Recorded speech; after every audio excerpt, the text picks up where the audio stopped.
ตัวน่ะเฮียนไรเอกลังกันลอนเฉาแม่กันนี่ไว้ในสมปริยัติซันเดย์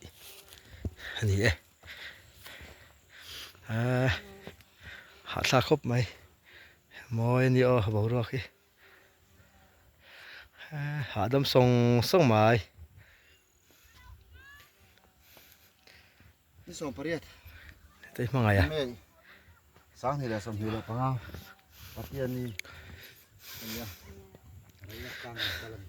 หาทาคุกขี้แต่เห็นไรเอกลังเรามาเฮ้ยไม่สร้างอันเนี่ยแต่มอยขามไม่สร้างอันนี้ฟอนให้เถาปัลลมแล้วตัวก็สไลมอยเสียซะลายเหลี่ยสลายเหลี่ยแต่ส่วนมีจุดอันทุ่มน้ำเลยเพื่อมอ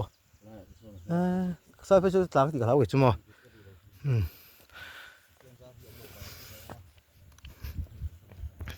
นี่นะเห็นการเฉาแม่กันนี่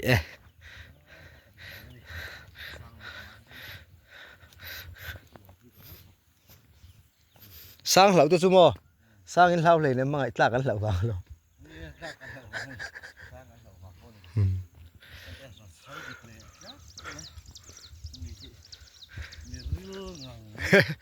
ฮีตะกี้มิงลุยเตะ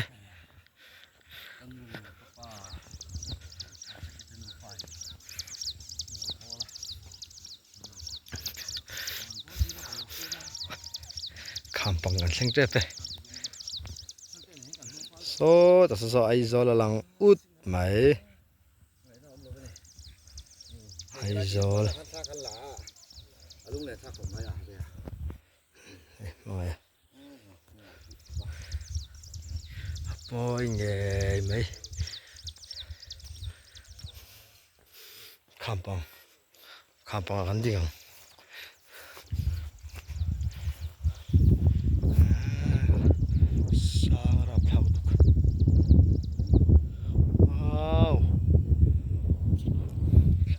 ฟอนเถาปลาลม